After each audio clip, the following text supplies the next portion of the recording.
Mr. Roberts, Mr. Gregg, Mr. Roberts.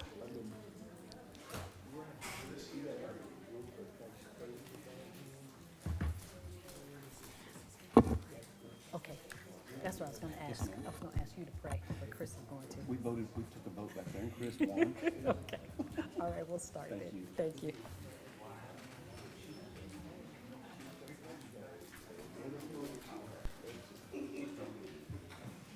Good evening.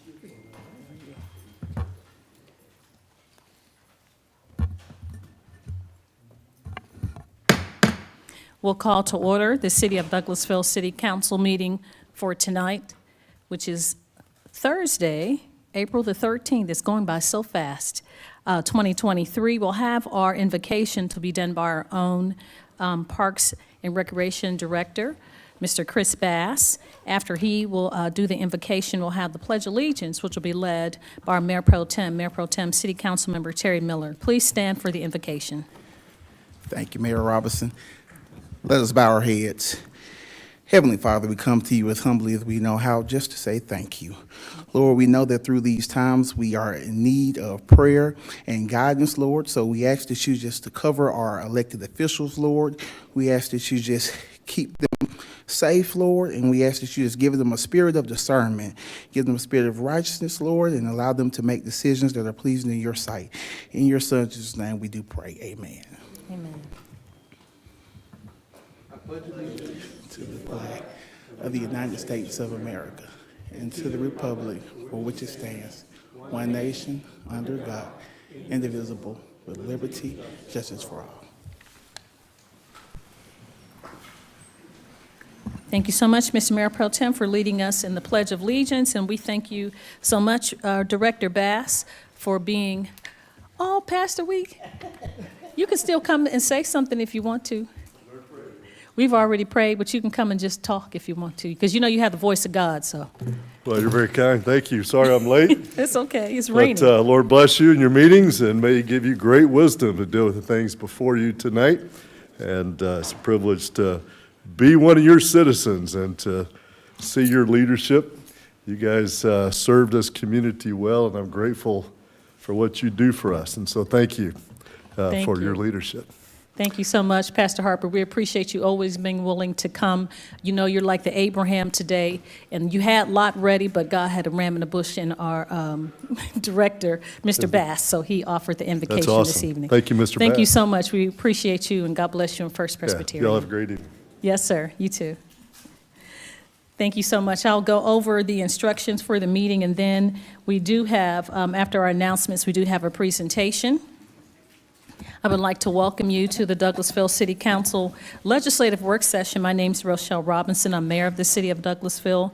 This is a work session where agenda items are going to be presented this evening for discussion only, and no official action will be taken on these items this evening, but they will take place next Monday at our 6 o'clock voting meeting. If the business you're here for is not listed as an agenda item, there will be ample time under the agenda item comments from citizens and delegates section for you to discuss your business. Just a few protocol issues, items, and then we'll jump right into the meeting. We do have the agenda that is provided on the screen above us, and or you can pick up a paper agenda if you like outside on the desk.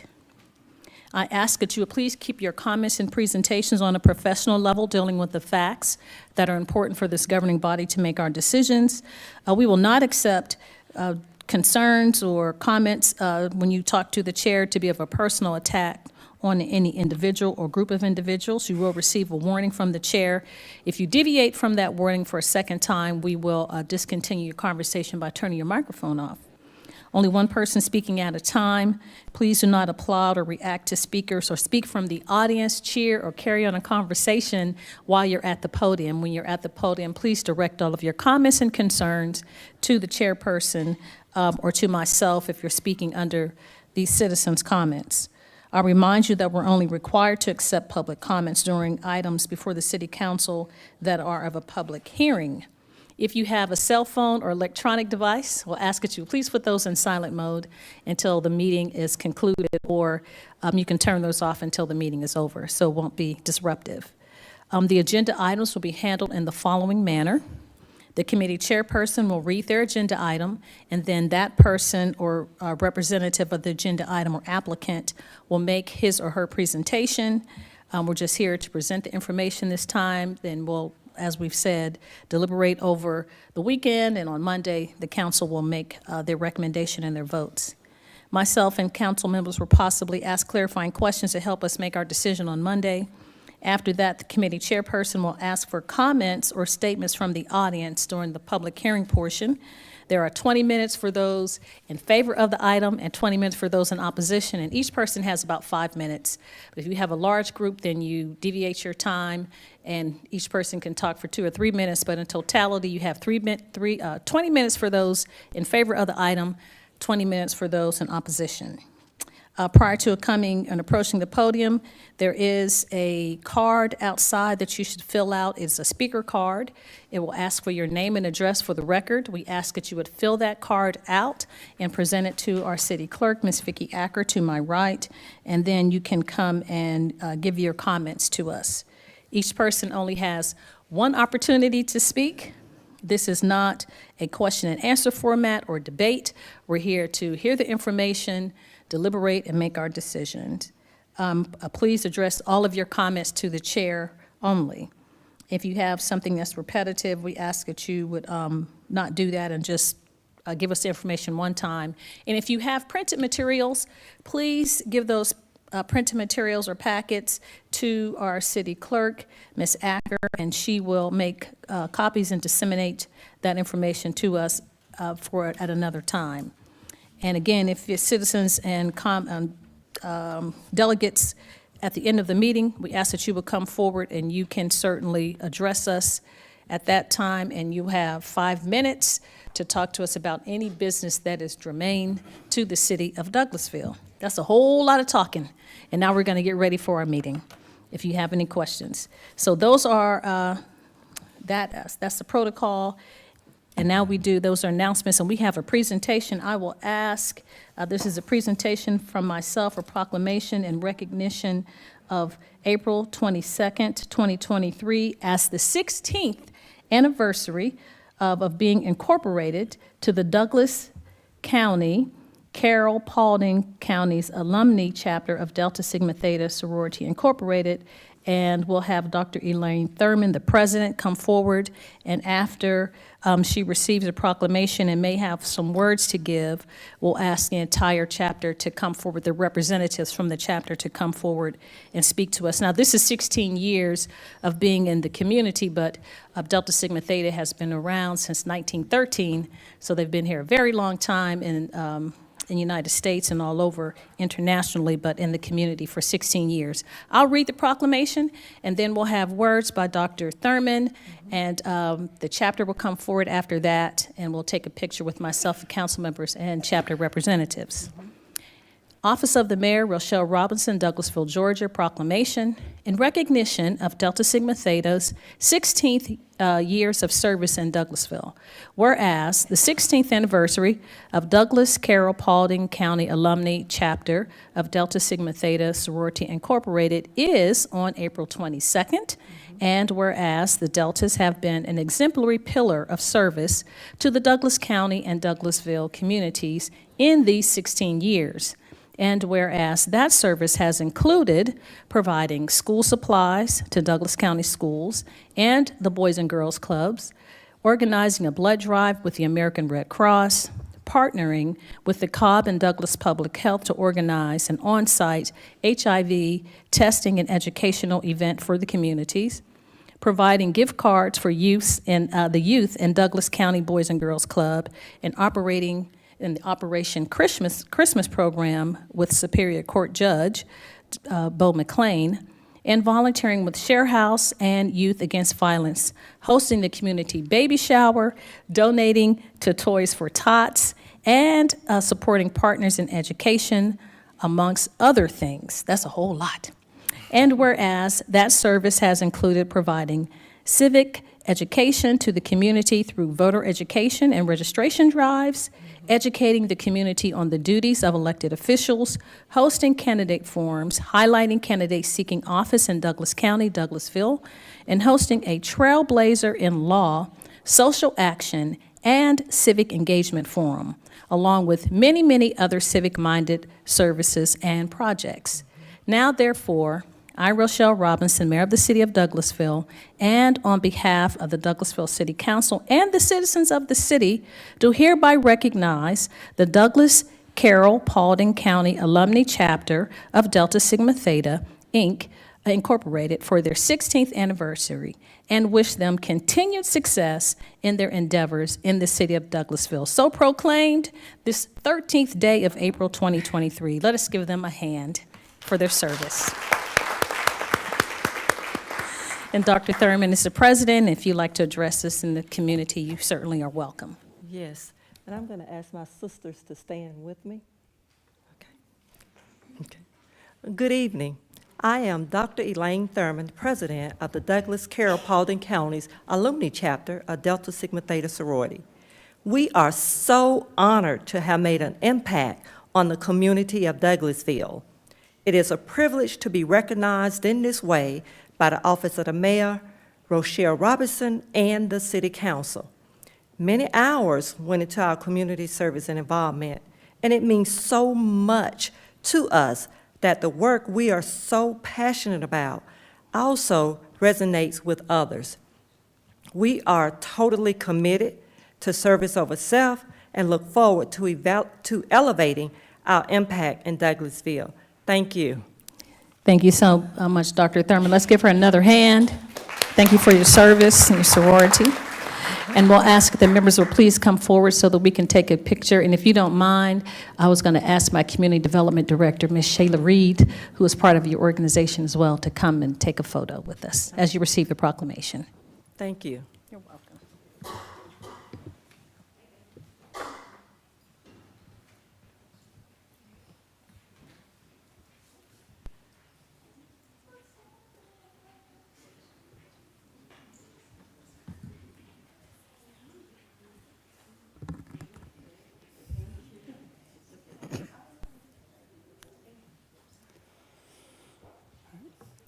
I'm gonna have to ask everybody to step back toward the dais just a little bit. There we go.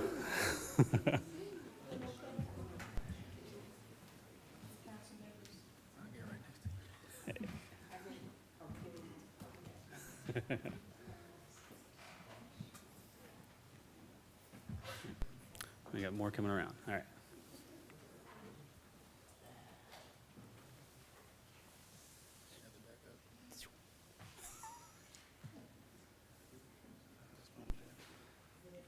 All right, everybody's piling on this end. I'm going to have somebody come down to this end. Squeeze in nice and tight. All right. Perfect. All right, big smiles, everyone.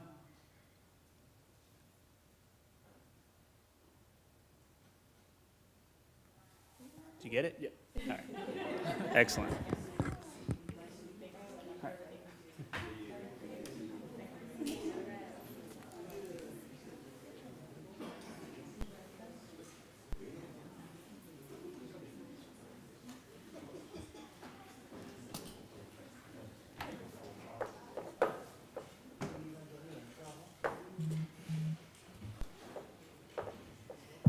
I hear it's trouble down there, so I'm going to leave him alone.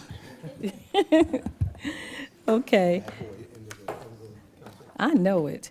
So now we'll move on with the agenda that we have. And again, there are hard copies outside, and/or you can follow us on the screen. We'll move on with our committees. I will announce, or if we have any business for Economic Development Committee, that's chaired by Mayor Pro Tem Terry Miller. Thank you, Madam Mayor. We have no business under the Economic Development Committee at this time. Thank you so much, Mr. Mayor Pro Tem. Our Finance Committee Vice Chair is Councilmember Chris Watts.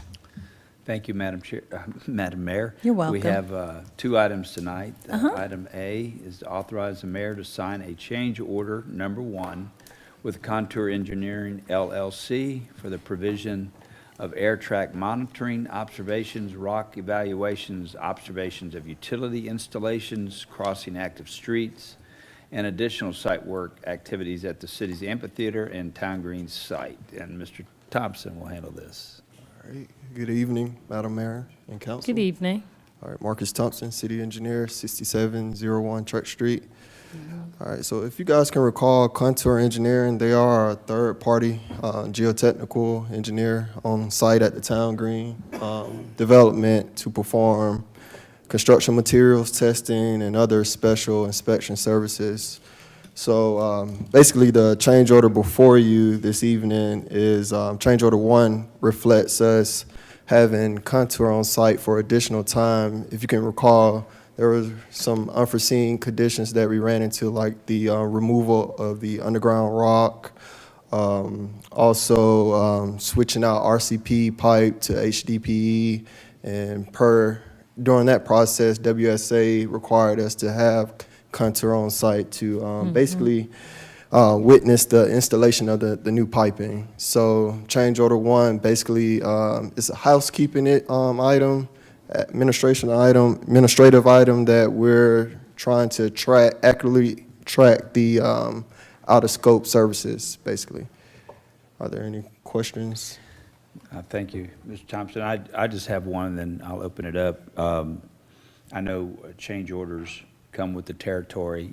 Do you see us getting towards the end of that potentially as we get nearer to the end, or As far as the as more change orders in our future? Oh, yeah, as far as Contour Engineering is concerned, yes, this should be the, and like I said, it's just a housekeeping item that we're trying to get all the records in place. We're trying, basically, after the removal of the rock and all the additional services, Contour was able to accurately depict what additional services was required. So with that being said, we're trying to basically just record that on paper formally. So, Okay, thank you. Mayor Pro Tem, I see your hand. Thank you, Mr. Chair. Marcus, can you explain what air track monitoring is? basically, air track monitoring is basically, say for instance, you're just monitoring like if you're opening an open excavation and just making sure there's nothing polluting the air, basically. Making sure you have a gas line or? Yeah, yes, sir. In relation to any type of gas line or any existing stormwater infrastructure. Does that include radon testing as well? Or? I will have to follow up with you on Monday. Okay. And this is change order is going to Contour. This is not going to the contractor. No, this is just Contour. Being that, you know, those. This is not, folks need to understand, this is not the general contractor's. No, change sir. order. This is for just our consultants' third-party geotechnical engineer. And Okay. being that we ran into all these unforeseen conditions, we have to have them on we have to have them on site I'm sorry. We have to have them on site than what was proposed in their original agreement, basically. This is more of the inspection costs, not the actual. That's correct. Which we've already paid for the work. Yeah, that's correct. Okay. All right. Just want to make sure everybody's And clear on that. also I want to point out too that we're not asking for an additional cost. There's no additional cost associated with this. We're basically just making a budget move that this is budgeted within the overall contract, Okay. construction project. Yep. Thank you. Appreciate it. Thank you, Mr. Chair. Madam Mayor? Thank you so much, Mr. Vice Chair. Thank you, Mr. Thompson. So I'm going to ask questions in just a couple. You're the engineer, so you know I'm just regular. I need to understand what's. So you were saying, first of all, is this in the contingency? Is it the change order? You said it will not affect the budget? Well, it's actually not. We're not going to the contingency at all. Okay. We actually have money that was left over that was budgeted for, say, I'll give you a good example for permitting. So we're going to make a budget move, take money that was allocated for permitting and move it over to construction testing, stuff Okay. like that, and take care of That's these good. I additional like that. expenses. Yes. I like that. And the other one is, you said geotechnical. Is that like rocks or? Yeah, that's anything that has to deal with the movement of earth, the earth, soil, rock. Yeah. Okay, see, I knew you would know the answer. I thought it was like rocks. And we have run into a lot of rock, and that's the issue, really, is a lot of stone and rocks and all that in the area Right. for where we're building, and that's adding on to all this construction and change orders and stuff. Okay, That's correct. thank you so much. Thank you, Mr. Vice Chair. Yes, ma'am. Anyone else? Okay, if it's all right with the council, I'd like to place this on the consent agenda for Monday. Is that all right? All right. Item B, authorize the mayor to sign change order number 2 with Contour Engineering LLC for the provision of additional on-site special inspections and observations at the city's amphitheater and town green site. Mr. Thompson. All right, and this one is pretty similar to the first change order. The only difference is just at what phase of the project we experienced unforeseen conditions. So the change order before you is in relation to, don't know if you guys recall, Steve and myself, Steve Morrow with CPS, we presented a change order that reflected unsuitable soil. So with that being said, we needed Contour on site for additional time to provide testing and other inspections. And then also I want to point out too that with these unforeseen conditions, it's also delaying the project. So with that being said, Contour will have to be on site more than what was presented in their original agreement. So change order 2 just reflects those additional services and for us to track everything accurately.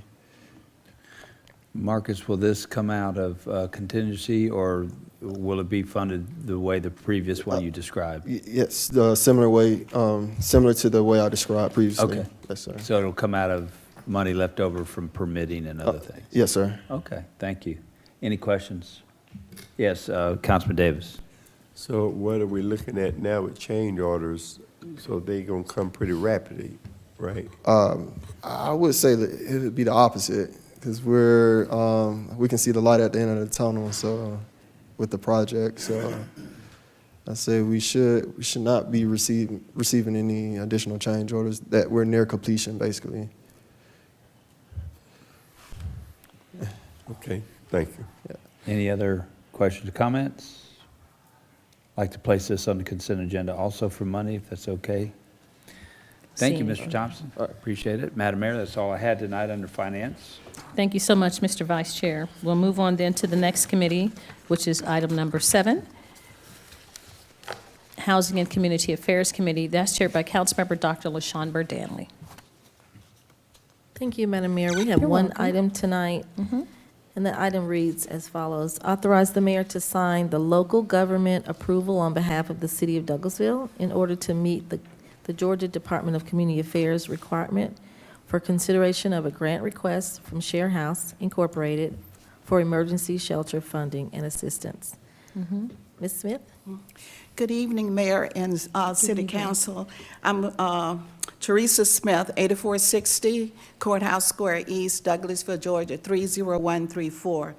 I'm coming before you this evening to request your authorization for Share House to submit a grant application under their emergency shelter program. These funds would assist us with things like staff, utilities, food, things that we need to operate the shelter. They require local government approval in order for us to make the submission. The maximum amount that we can request through this grant opportunity is $70,000. Thank you, Ms. Smith.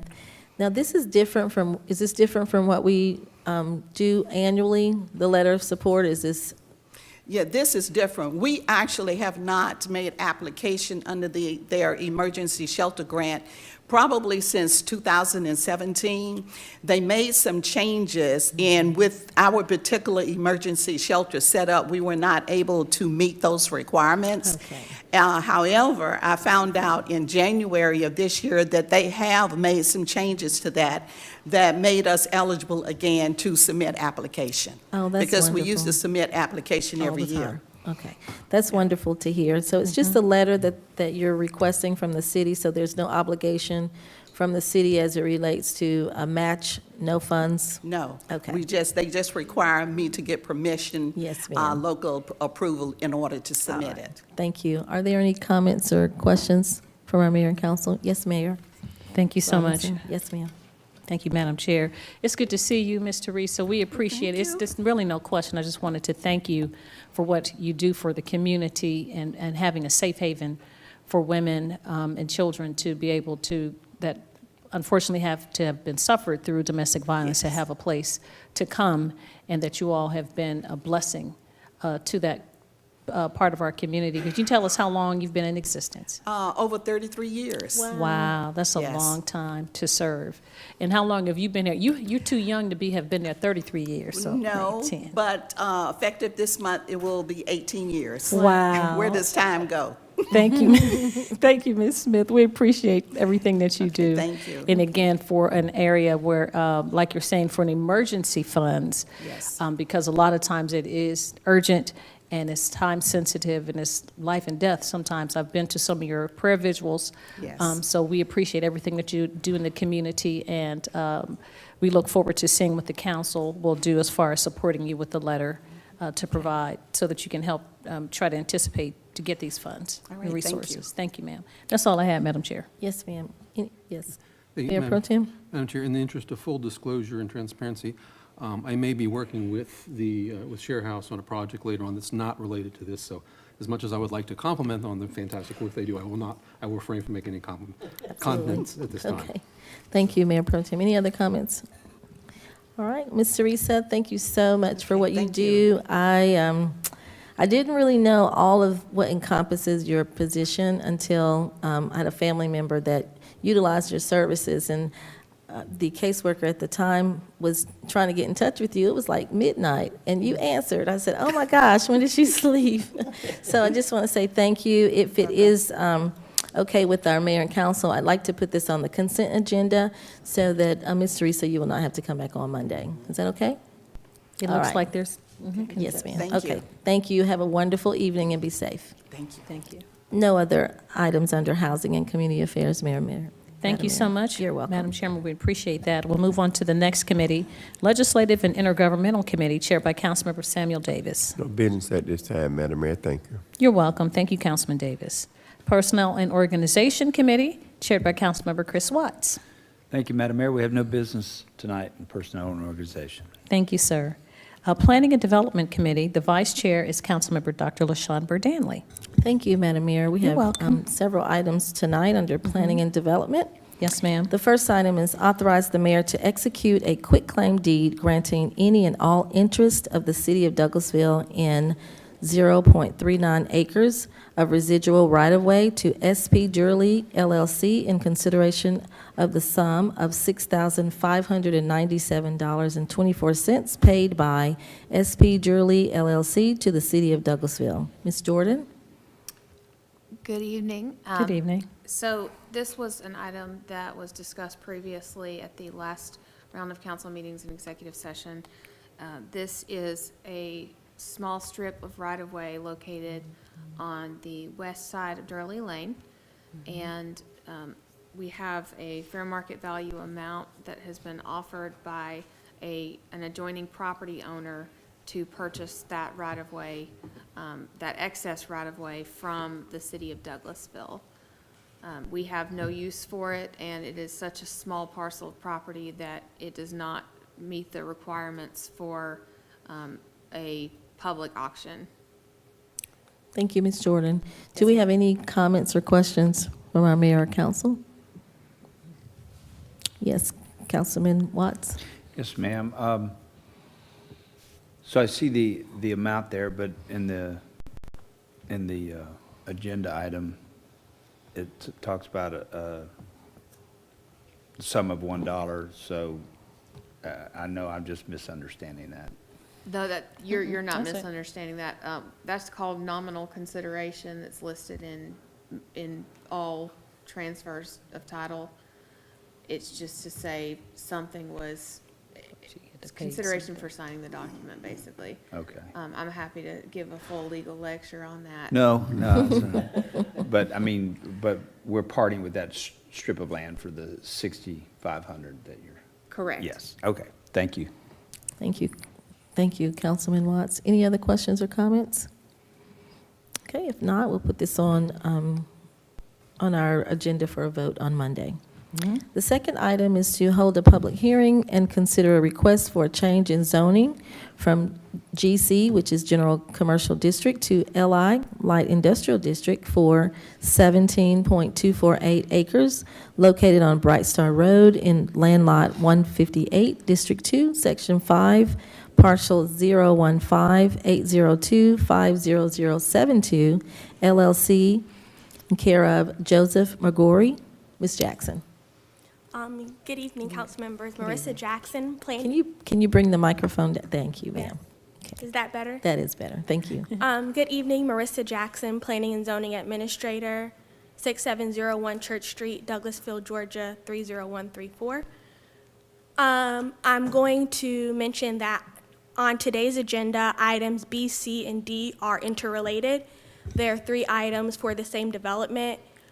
Zoning procedures law requires us to have public hearings for each item, so that's why we're going through them separately this evening. I apologize if it's a little bit redundant. It's okay. So the applicant has requested to rezone this parcel from GC General Commercial to LI Light Industrial. As you can see, the parcel is at the intersection of Bright Star Connector and Bright Star Road. To the south of it is a residential zoned, the south of it is zoned residential and is part of Douglas County. It's unincorporated. It's currently zoned general commercial, and the future land use designation is Regional Activity Center. We have 2 site plans here. The one on the left shows that they're going to have 2 buildings that are proposed to be used as warehouses. You can see that there are 2 proposed entrances. One is in alignment with Bright Star Connector, and the other one is a little bit farther south. On the site plan, it also shows their detention areas, it shows employee parking, a truck court, and then it also shows a piece of the parcel that was recently subdivided so that we aren't creating an island in Douglas County that isn't connected to the rest of the county. This is a proposed elevation of the site, and staff recommendations are to include an additional buffer at least 75 feet, and that's so that there's some distance between the industrial use and the residential use that's remaining in Douglas County to the south. On April 4th, this had a planning commission hearing, and planning commission recommended denial. Okay. And that concludes my report. Thank you so much. So do we have the Mr. Joseph McCory here? Does he have any comments or anything before I call for a public hearing? Attorney. Joe Fowler here for Mr. McGorry. Good evening, everyone. Post Office Box 49 in Douglasville. Good to see you all again. We'll make, if we may, one presentation for all 3 items. They're linked up, and I'll explain a bit of that as I go along for the next couple of minutes. You may recall that Mr. McGorry successfully rezoned and now has completed a similar building inside the city limits on Blair's Bridge Road. It's just to the east of what was formerly the paintball field, and we're glad it's gone so that it won't hit his brand-new building. That added, I think, that project, $17 million to the digest. And by the way, that project, which is very similar to this one, fully leased prior to the completion of the buildings. So there's a demand for this type of structure. He'll explain more of that in just a few minutes. As noted, the particular project involves 2 tracks right there on Bright Star Road. First is the city portion. It is, and it doesn't look the way this does. They stand north like this, north and south. It's a 17.44 acre tract. It's inside the city, and as you'll see, it's right where the Bright Star Connector intersects with Bright Star Road. And then to the west of this, immediately adjacent to the west, is 15.3 acres. That's in the county. That 15.3 acres is before you tonight for the annexation. And then the two combined tracts, which will total just over 32.5 acres, are here for rezoning to light industrial. Importantly, as you'll know, this is adjacent to the large industrial area that has developed there on Bright Star Road in the last several years. The city property, as well as the county property, has been vacant for decades. And the only thing on the property currently is that gas line that dissects it. You can actually see it on the drawing on the right. It's what looks like a roadway passing east and west. That is the Colonial Pipeline. That has been, as you might imagine, a detriment to the development of this property for decades. However, Mr. McGorry has developed a site plan that works around the pipeline and will enable a significant portion of the project to be developed in the city adjacent to all those other light industrial projects that are either now developed or on the drawing board. This project, when completed, will be estimated at $35 million. The 17 acres in the city, as noted, is currently zoned CG, that's general commercial. The 15-acre annexation parcel is zoned residential in the county.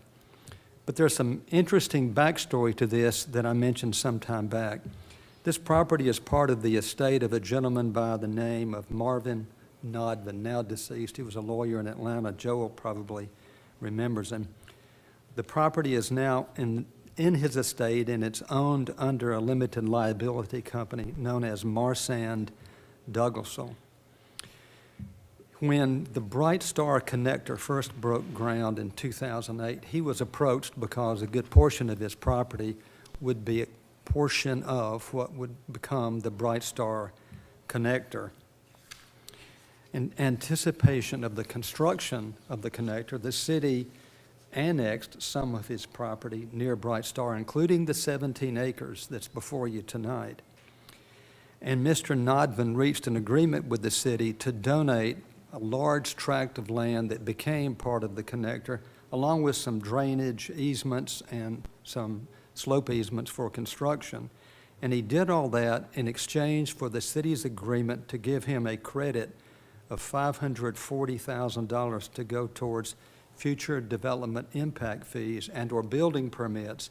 And that was in exact exchange for the $540,000 worth of real estate that he had given up for the connector. The $540,000 was going to be used for the development of the 17-acre parcel that's before you tonight. However, Mr. Nodman had only until August the 1st, 2017 to utilize that credit. And because the market was dead in that area during that period of time in which the agreement had been reached, he first asked the city for an extension so that that $540,000 could be used as he was developing the 17-acre parcel. But that was denied by the council at that time. Now, you remember all of that. It came up several months ago when we were before you asking for permission to proceed with the annexation. The annexation parcel is essential because the 17 acres standing alone as a commercial property just never developed, particularly with what was happening all around it, and that is what has now become an industrial corridor. And so what is necessary was the annexation of a portion of the county piece, 15 acres, to make a parcel which together is suitable for industrial use. In 2017, you'll remember, speaking of that, the sort of the halo of the industrial development all around it, it actually started in 2017 when the city first approved for the Silverman Company the developments on Bright Star Road, where there now are two major buildings, one a little over 400,000 square feet and another at 300,000. And then to the east of those, a 500,000 square foot building that is between the Bright Star buildings and Highway 5. South of the Bright Star connector, the city has approved the development of industrial buildings on the entire 98 acres. That is just to the east of this particular parcel. And then last year, the county approved the construction of 2 industrial buildings on the 37 acres that are immediately to the north of this particular tract. So 37 acres industrial on this side of Bright Star Connector, currently being planned for development. Then the rock quarry to the northwest, the industrial buildings to the east. Now, we are before you tonight asking the council to rezone the properties. First, you got to annex the county piece, so there will be a parcel that will enable it to have enough power to use for development in the community. There has been a recommendation for a 75-foot buffer, and Mr. McGorry agrees to that. The project includes 2 buildings, one to the north of the gas line, as you see it, and then one to the south. These buildings are like the ones that he developed on Blair's Bridge Road. They're designed to be single-story. The buildings will be what I described a moment ago as flex space to serve a variety of business service applications in more shallow warehousing with multi-tenants in each building. These multiple-use facilities include things like office warehouse users for things like logistics, light assembly, research development, things of that nature. There will be an office component to each one of those. They are more narrow than the normal warehouse distribution facilities, which would otherwise limit the types of use that you see on Bright Star Connector currently. It is correct that the City Planning Commission voted it down on it was a tied vote 2-2, and the chairman broke the tie. He said that the problem would be we don't need any more trucks. But the types of trucks here are very different than the types that would otherwise serve those other buildings. There was no opposition to the project before Planning and Zoning Commission from the public in the area. Okay. Mr. McGorry can answer questions, but he's got a bit more to say about the nature of the uses on the project. So thank you very much. Thank you so much, Attorney Fowler. Mr. McGorry? Thank you so much, Madam Mayor, City Council. My name is Joe McGorry, 910 Davis Bend, Alpharetta, Georgia. Pleased to be in front of you again, and happy with the success we've had with you guys as our partner on Blair's Bridge Road. I think that's a pretty good analogy for what I would expect to happen here. I am a developer focused on industrial, but I've focused on shallow bay warehouse and business service center type products throughout Atlanta and Florida. My experience has been that these are needed for the more organic businesses in a community. Local businesses or regional business that are really looking for space. Typically, they have a 5 to 10% office quotient, so you do need to provide some parking for that. While there are dock doors on the building, and that is part of the design, often many of them are not used. And that's been my experience this cycle for sure. I just finished a project in Fairburn, Georgia. It was an 82,000 square foot building. A group called Carolina Handling took the whole building. They only put 5 dock doors with equipment in. The rest of them aren't used at all. In fact, they've sealed them off, and they service forklifts for the area down around Fairburn and that whole submarket and the south side of Atlanta. Similarly, project I just recently did in Conyers, that Red Bull, the distributor for Red Bull, the local distributor, took 30,000 square feet, and they're using small panel trucks that are coming into the site. So there's no real, I think occasionally they come with a big truck for the drop off the drinks, but most of it is the local distribution for that aspect of it. Record storage is another one sometimes that you see in a facility like this. Again, it's minimal traffic, where people come and, if you're an attorney or a medical person, maybe you would pull a file down.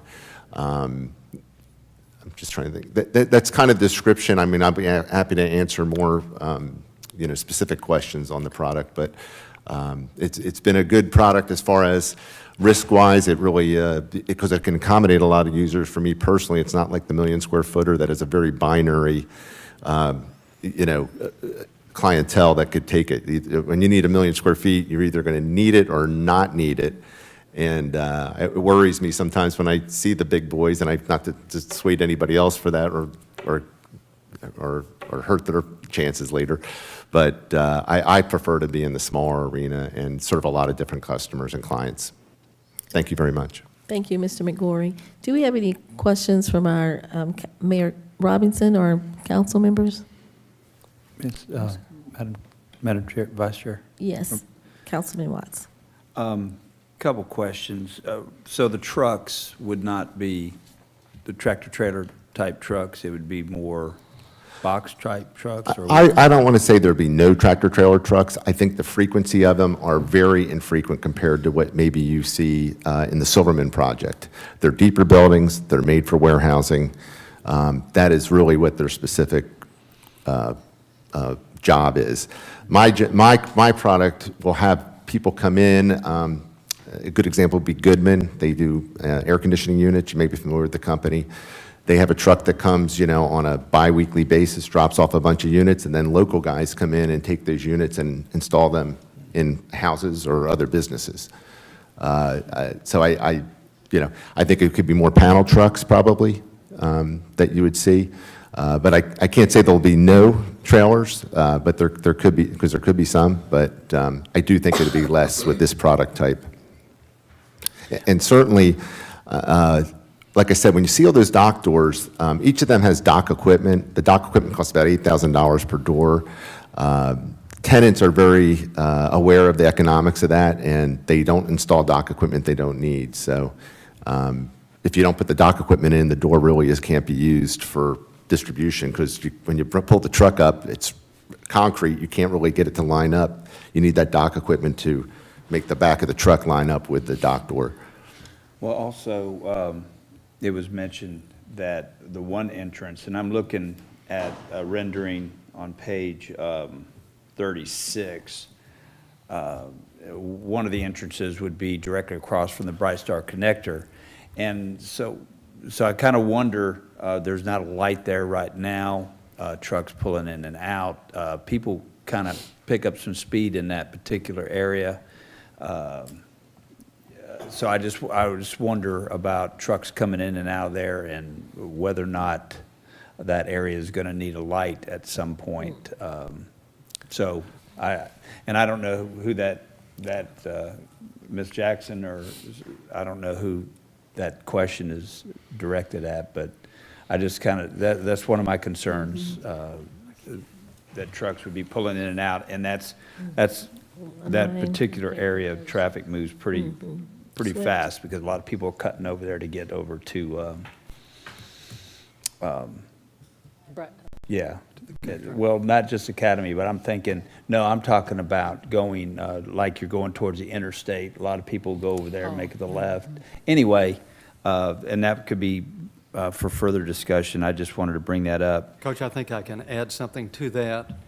The project to the south on the about 90 acres, actually, there's a requirement in that rezoning that says when they develop, they have to contribute toward the construction of a light at that intersection.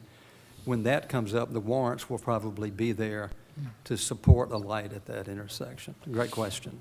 And the council anticipated that earlier when you dealt with Silverman's request for the 98-acre tract. And I guess I'm sorry I'm taking so long, but just one last question. I'm looking at that rendering, and I don't know how accurate that is. I'm trying to picture the property. It looks like there's a lot of undeveloped land even west of where y'all are talking about. I've heard that there's houses in the area, and I'm just trying to picture where those, I know they're in the county, but. Yeah, so the quarry, right, is the part that is undeveloped. So I don't know what to say about that. I don't think it'll ever be developed. And I can tell you there's rock, which is part of the reason why we've shifted that building down in the second one you see. I'm trying to avoid rock in that area. The part behind the residential, right now, I don't have any plans for. I mean, and it's not, I'm not going to do trailer storage or anything with it. So it's, right now, I'd say it's natural at this point. It's zoned residential. It's in the county. I do believe there's some stubs that go, roads that stub into it, so it could potentially be another 10 lots, I guess, or, 12 lots in the future of residential, but there's no need for it, I don't plan to use it, so. Okay, thank you. Thank you, Madam Vice Chair. That's all I had. All right, thank you. Councilman Watts? Mayor Robinson? No, ma'am, I don't have any No questions. questions? Any other questions or comments? Mayor Pro Tem? Would a few extra windows kill you? We could talk about it. Okay. Yeah, sure. Be nice to see a little bit more reticulation and some articulation on that facade. Understand. That's a lot of blank wall for people to be looking at. Understand. in that neighborhood. Yep. Be nice Okay. if you could break it up a little bit. All right, I appreciate that. Yep. Thank you. Thank you, Mayor Pro Tem. All right, at this time, I will open the floor for a public hearing. Are there any guests in our audience tonight who would like to speak for this project?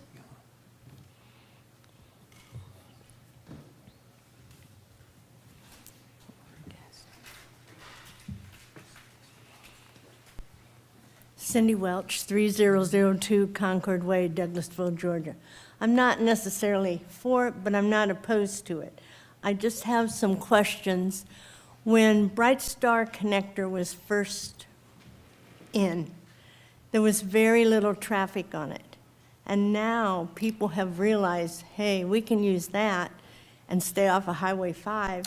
Excuse And me. it gets you all the way down to Cowan Mill Road. I'm sorry, can I interrupt you? I'm holding a public hearing.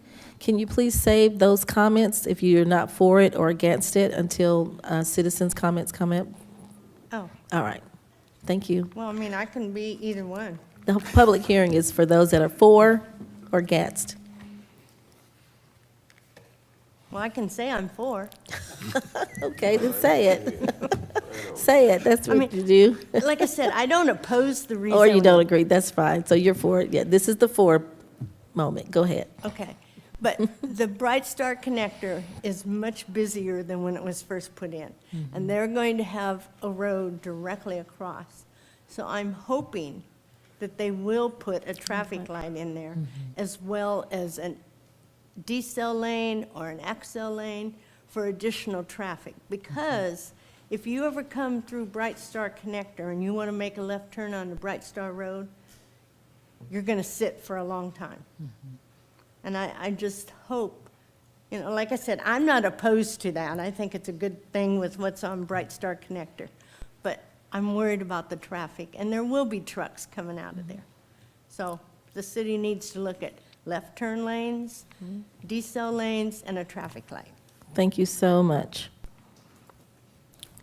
All right, are there any guests in our audience tonight that is against this development? All right, I do not see any, so I will close the public hearing at this time and go to the next item.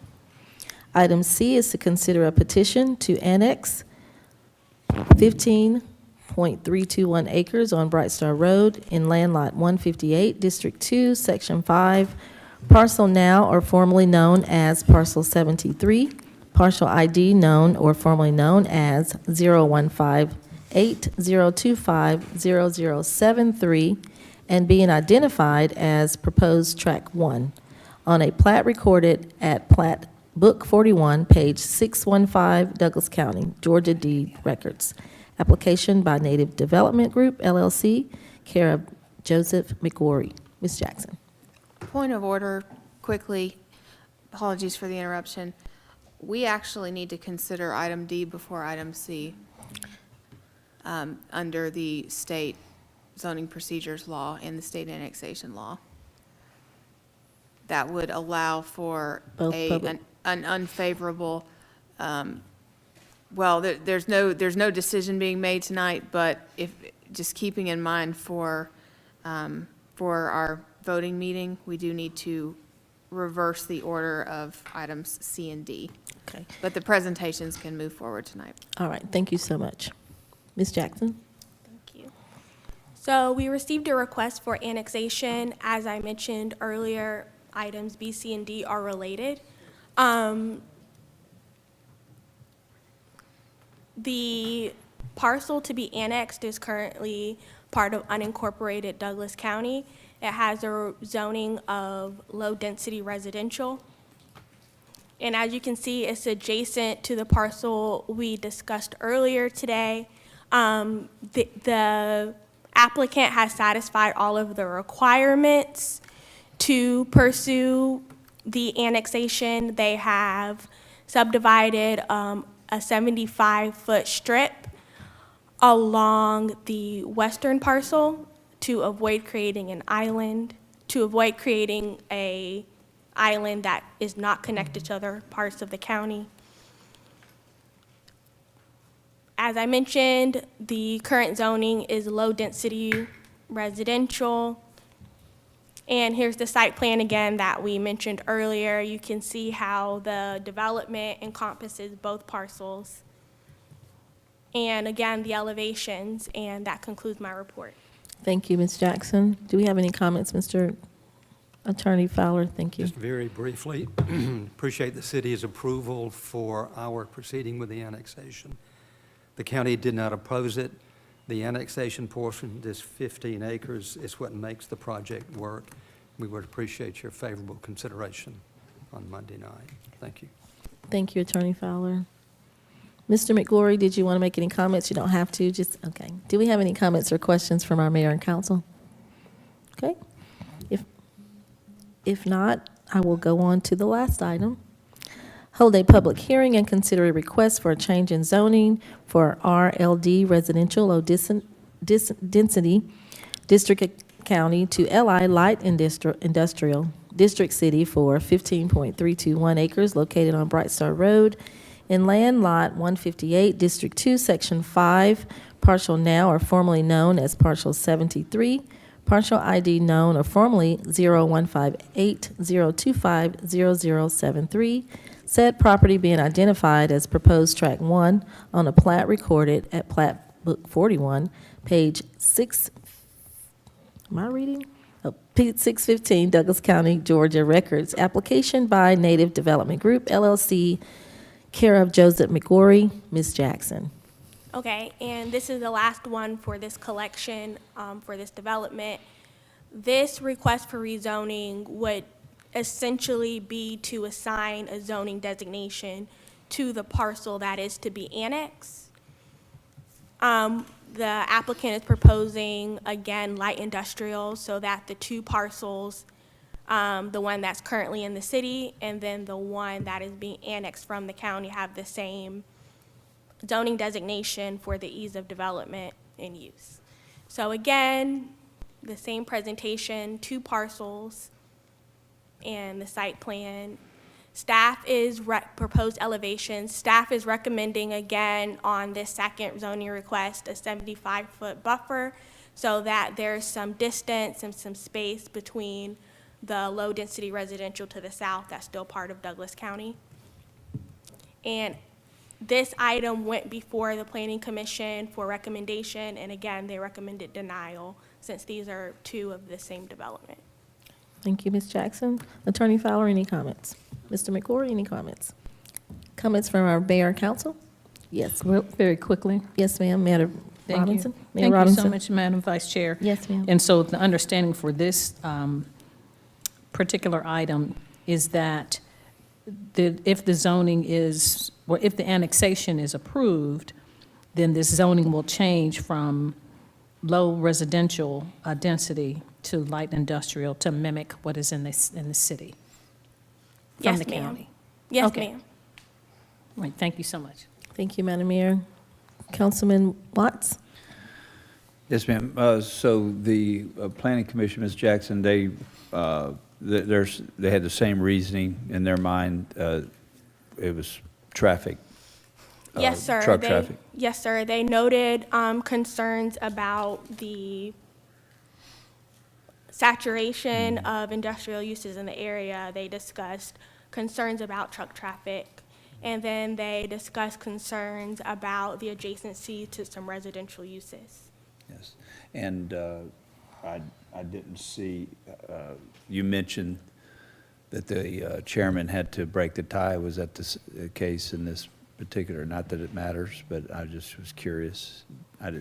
How'd they vote on that? They voted the same, sir. Okay. All right. Thank you. Thank you, Councilman Watts. Any other comments? If not, I'd like to open the floor for a public hearing, although these are three different, I'm sorry, did someone have a question? I'm sorry. Yeah, I'm sorry, Councilman Miller.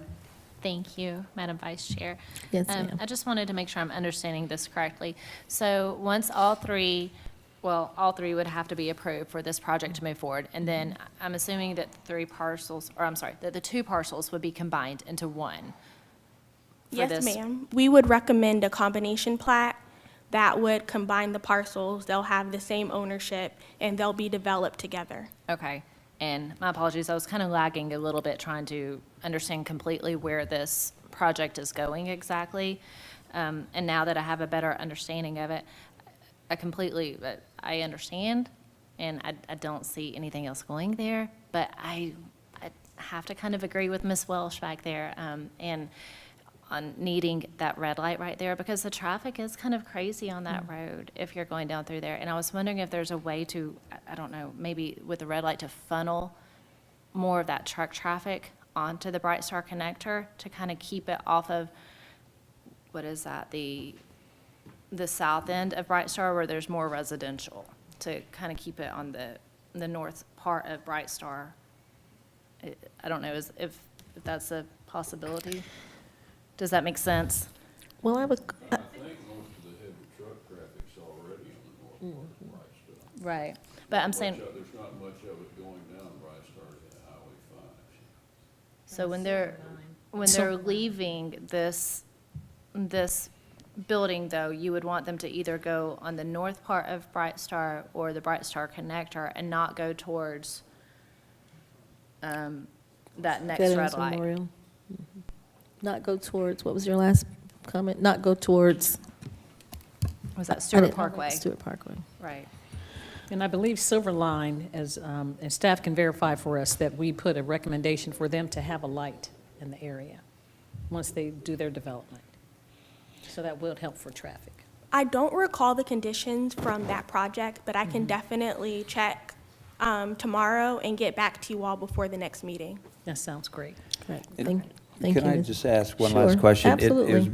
Is Yes. my understanding that a lot of the usage of this facility, there will be potentially more local-type deliveries out of this particular, and I'm asking this to the applicants. I mean, I know you don't have tenants right now, but it sounded like you're setting this up for that type of Yes, business. Joe McGorry, 910 Davis Bend, Alpharetta, Georgia. Just, I don't know if I need to say that again. But yes, that's exactly right. I anticipate more local and regional needs in this facility. It could be light assembly, it could be something like that, but certainly they would all use the Bright Star connector if there are over-the-road trucks. They want to get back to 20. So that it's unlikely they're going to try and head south there at all. So Yeah, they gotta, if they do that, then, and make that left to come back to Highway 5, to make a left to get on I-20, that's the around-the-world way to get there. yeah, that wouldn't be, I wouldn't, with it being a nice two-lane, I mean, it's an incredible road, the Bright Star connector, and I think with the 2 lanes and the direct access that we have right now planned, I can't imagine why they would want to make a right out and go down that way. Thank you, Madam Chair, I'm sorry. Thank you. Don't apologize, Councilman Watts, you're fine. Any other questions? Thank you. All right, I'd like to open the floor for a public hearing at this time. All of the information have been given by Ms. Jackson and Mr. McCory. Are there any guests in our audience tonight that would like to speak for this item? Okay, I do not see anyone standing. Is there anyone here that would like to speak against this item? Okay, if not, I would like to close this public hearing. And that's all for those items.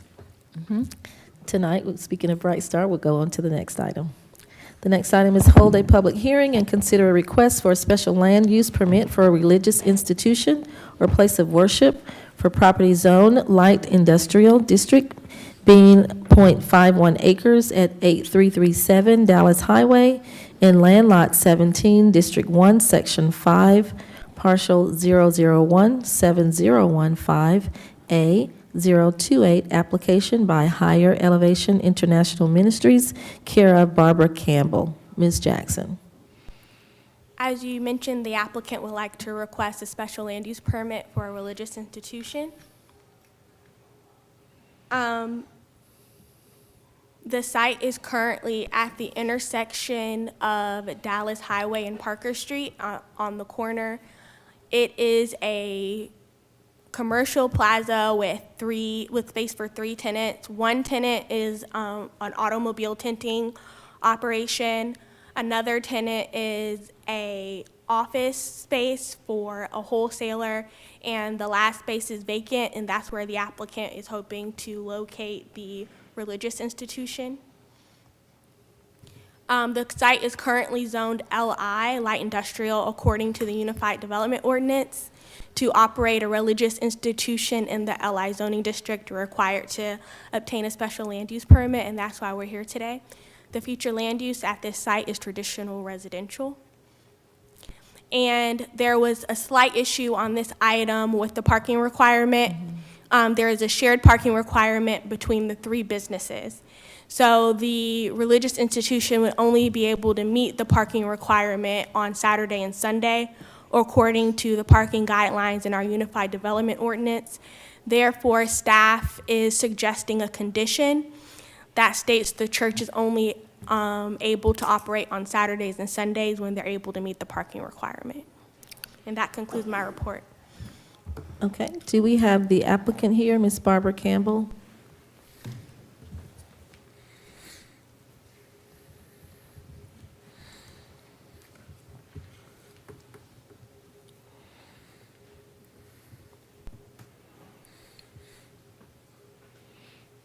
Hi, Ms. Campbell. If you'll please state your name and address for our record. Barbara Campbell, address 8337 Dallas Highway, Douglasville, Georgia. Thank you, Ms. Campbell. Thank you. Do you have any comments that you would like to make? Yes, I do. Concerning the parking for the church, the owner, Ms. Rinku, she's spoken to the other business owners and told them that we would love to have our Bible studies on Tuesday nights, and they had no problem with the parking at all. This is the 3 brothers that's next door to us, and the tent company down on the other side. Would that be after hours when the other businesses are closed? After hours. Okay. It will be after 7 p.m. Ms. Jackson? Would it be appropriate, what would they need to do if they're going to operate after the other businesses are closed? Like if there was something they were doing on a Saturday that the businesses aren't there on Saturday, what would they need to do? Thank you. So it says that they must meet the 25% of the shared parking requirement after 5 p.m. Because there's such a limited amount of parking spaces, they wouldn't be able to meet the 25% requirement on a weekend, after 5 p.m. So they're only able to meet the parking requirement on the weekend because the weekend is 100%. Also, shared parking agreements that normally have to be recorded on a deed too, so it would take some additional time to research that and figure out what would be available to the applicant. Right. So Ms. Campbell, currently, if you're interested in doing the shared parking, then there has to be something documented that the other tenants are willing to do. So this item will be put on the agenda for a vote on Monday. If you'd like to have a documentation and share it, go back and our staff can assist you with that. It will take some time. Madam Chair? Yes, Councilman Davis? Yes, good evening. How long you all been in the church now? Excuse me? How long you all been at the church? Well, This- off and on since October. Okay, this your first year? This your It's a first new year in the applicant. church? It's Yes, it's a new. new applicant. It's a- It's new. Oh, it's new. Okay, I thought you all already was in the church, having church there. Yeah, we were going in there on Sunday mornings with a few family members, and we were doing the live for the other members. Oh, okay. As of right now, we don't even have 20 members right now, because after the pandemic, we were here in this building. Right, you all were for here, 2 and then you all years. moved over there. Yes. Yeah, I know where you are. You're all in Oh, my okay. district. Yeah, I've come by. I've always seen you all when you all have church. Yeah, you all moved out of here over there. Good, thank you. Exactly. Madam Robinson, Mayor Robinson. Thank you so much, Yes, Madam ma'am. Vice Chair. You're doing a wonderful job. I appreciate you bringing Thank you. understanding to the applicant. So again, Ms. Campbell, what our Vice Chair is saying, if you want to move forward and have a vote on Monday, the recommendation would to have Saturday and Sundays for parking, because during the week you do not meet the requirement with the 25%. So if you wanted to move forward and have Tuesday for Bible study, then you would have to probably, if you don't have an agreement in the deed written, then you would probably have to postpone, or we'd have to come back to your application at another time. So if you want to move forward, you have to go with Saturday and Sunday. If you want to go through the week, you need to have it documented to have the shared parking during the week. Okay, to have it documented, I would have to get a statement from the business owners? Our staff can help you with that. Our community development staff or Ms. Jackson will help you to go through the proper channels and have that. But I believe it's a deed. We did Has to have be this in on deed. another applicant on Hospital Drive. You have to have an agreement from the owners, so, to have shared parking. But they'll give you all the requirements. So it'll, after you receive that information, then you can move forward with either the way it is written with the stipulations of Saturday and Sunday. And since it's a special land use permit, it'll probably for a year. We typically do that with a new application, and then you come back and we extend it. But if you don't want to just have Saturdays and Sundays and not have your Bible study on a Zoom or something during the week, then you'd have to have that written down. You need an agreement for the parking, to share parking. Okay, we're presently doing our Bible study on Zoom, so we'll go with the Saturday and the Sunday. Okay, well, it's your choice. If you can get it in writing before Monday, then that's fine. But if not, then it's your choice to make. But those are your options. Okay, thank you. Councilman Watts? Yes, Thank you, Madam Mayor. Ms. Campbell, are y'all already in the building now doing worship? Yes, sir. Okay, all right. So, yeah, well, staff will do a great job of getting y'all through that process so we can get this done. Thank you, Ms. Bottom, Vice Chair. Yes, sir. Do you have any other comments? No, I don't. No, okay. All right, thank you so much. Thank you. I would like to open the floor for a public hearing for this item. And open the floor, do we have any guests in our audience tonight who would like to speak for this item? If so, please come up. There are cards in the back if you have not filled out one. Our clerk also has one. State your name and your address for the record. Thank you. Billy Local, 6700 Church Street. I'm standing on the behalf of Higher Elevation Ministry. I'm just standing in for support for my pastor. And I just wanted to add to, just to say, y'all are welcome to come out and worship with us on Sunday mornings at 10 o'clock. You know, I just wanted to extend that invitation to each and every one of y'all, you know, on the behalf of Higher Elevation. Thank you so much. Thank you. Do we have any other guests who would like to speak for this development or? Yep. All right. So do we have any guests who would like to speak against? All right. If not, we will take this up for a vote on Monday. Thank you so much, Madam Mayor. We have no other items You did a wonderful job. Thank you, Thank Madam you. Vice Chair. And you Yes, all ma'am. have a high recommendation with Mr. Billy coming forward. That's a good recommendation right there. Yes, sir. Thank you. We appreciate the job that he does with the city. So now we'll move on then to the next committee, which is Public Improvement and Beautification Committee. That's chaired by Councilmember Nicole Miller. Thank you, Madam Mayor. We have no business this evening for public improvement and beautification. Thank you, ma'am. Public Relations Committee, chaired by Councilmember Howard Estes. Thank you, Madam Mayor. We You're have welcome. one item this evening. Mm-hmm. Adopt a resolution to recognize and celebrate April 23rd through the 29th, 2023 as Georgia Cities Week.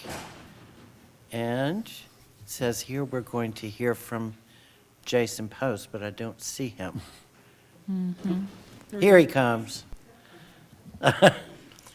So Jason will tell us all about Georgia Cities Week.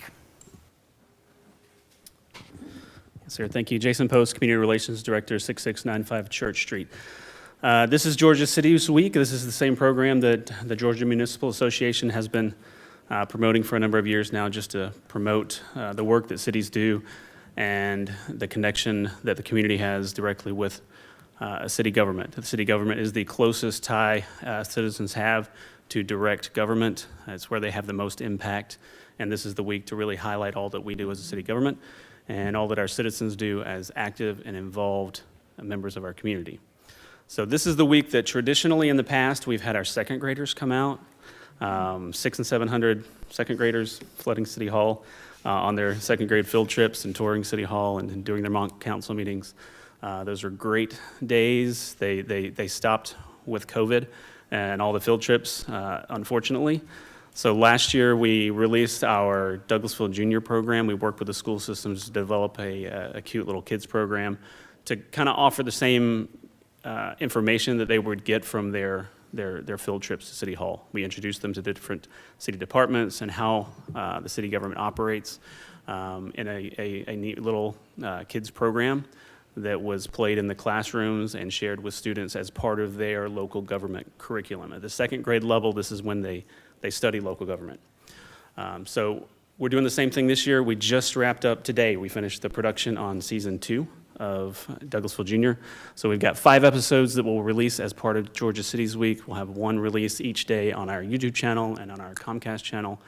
And the second graders will be watching them in class throughout that week as well.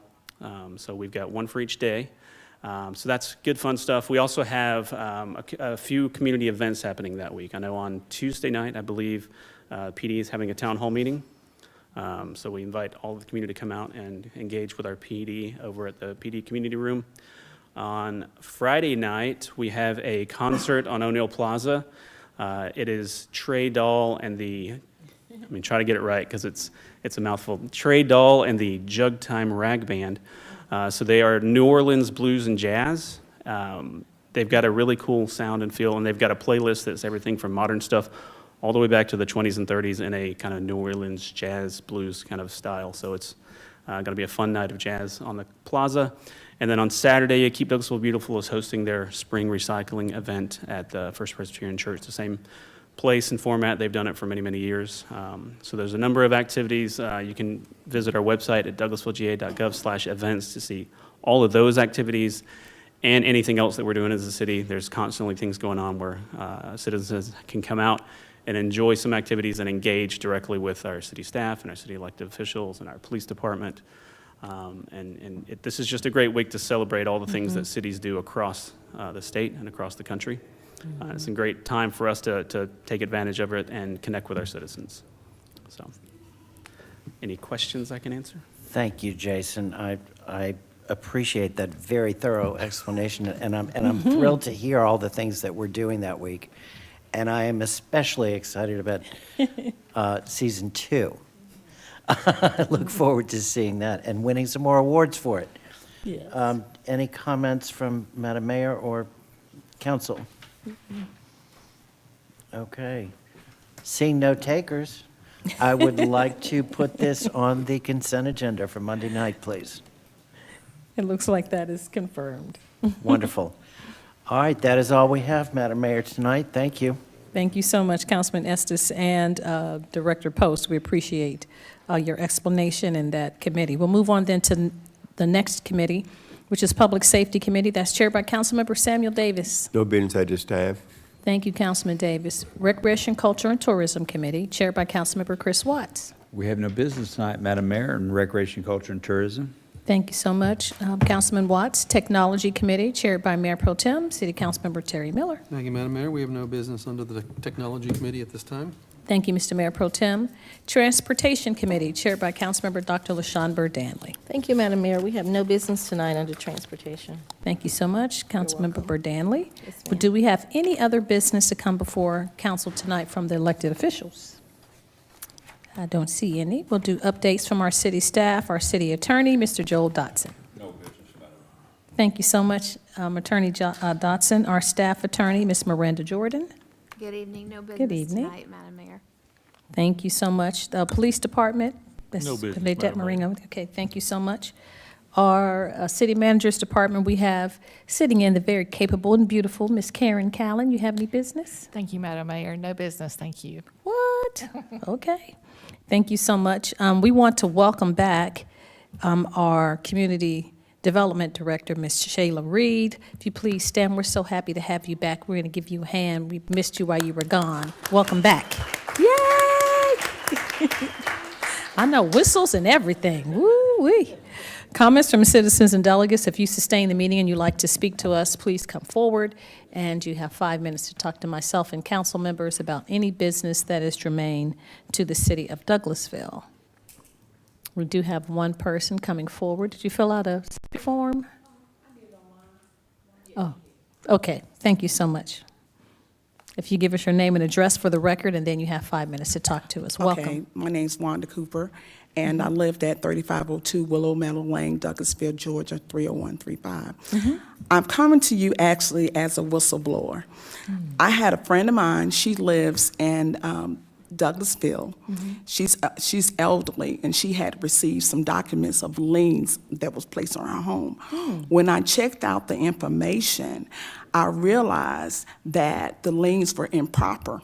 So when I checked out her stuff, I realized it was about, I want to say I checked about 10 other properties, and I saw it was a trend. And what's happening is Brad Porter, Michelle Porter of Premier Property Management, and also POS. And what they're doing is they're giving homeowners improper loans, improper fines on their homes. So what they're doing is giving people fines for parking on the street or something, let's say parking on the street. Now, most people don't realize in an HOA environment, a HOA covenant does not supersede a law.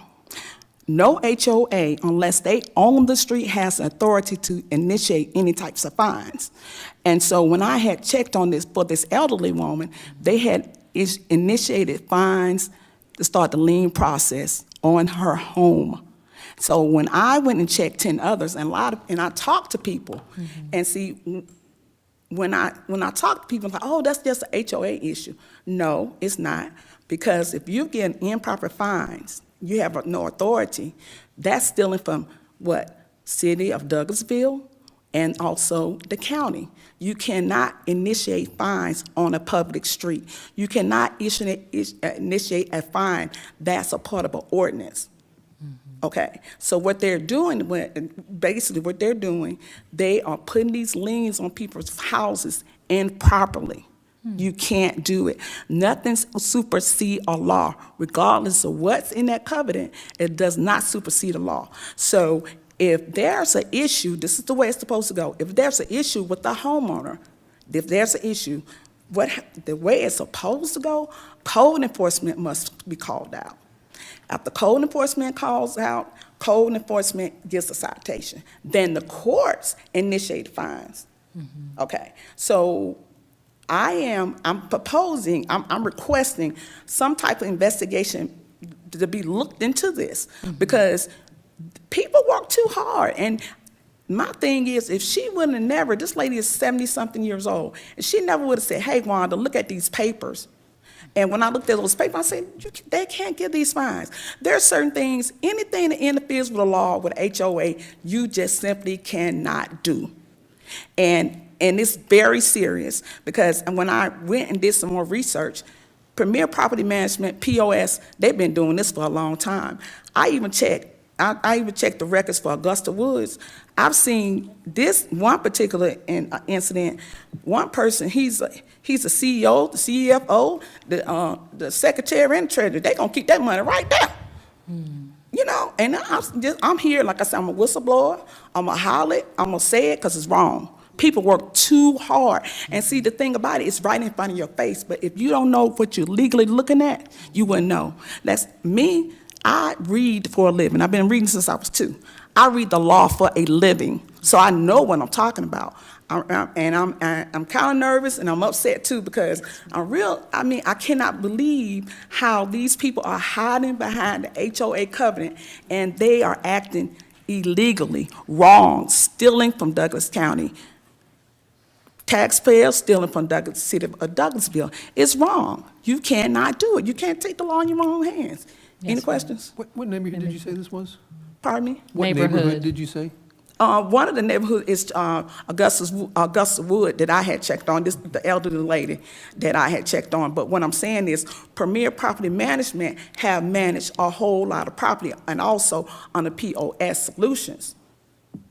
Okay, but what I'm saying is they have done this for so long, and people thinking, oh, it's a HOA. No, it's not. It's criminal. It's stealing. You cannot. You putting liens against people's homes, imposing fines that only the Douglas County has authority to do, or the city of Douglasville has authority to do. To pocket it, that's stealing. Brad Porter, Michelle Porter, Premier Property Management, and POS, they're stealing. Madam Mayor, point of order, we're not allowed to attack. Do personal attacks, I apologize. Oh, no, okay. Yes, ma'am, I apologize. I was writing down information. So thank you so much. We appreciate it. We'll have our staff look into it. And I appreciate, thank you so very much. You must be that friend. Thank you. Thank you. We appreciate it. Any other comments from citizens and delegates? Okay, if we don't have any other comments, then this meeting is adjourned.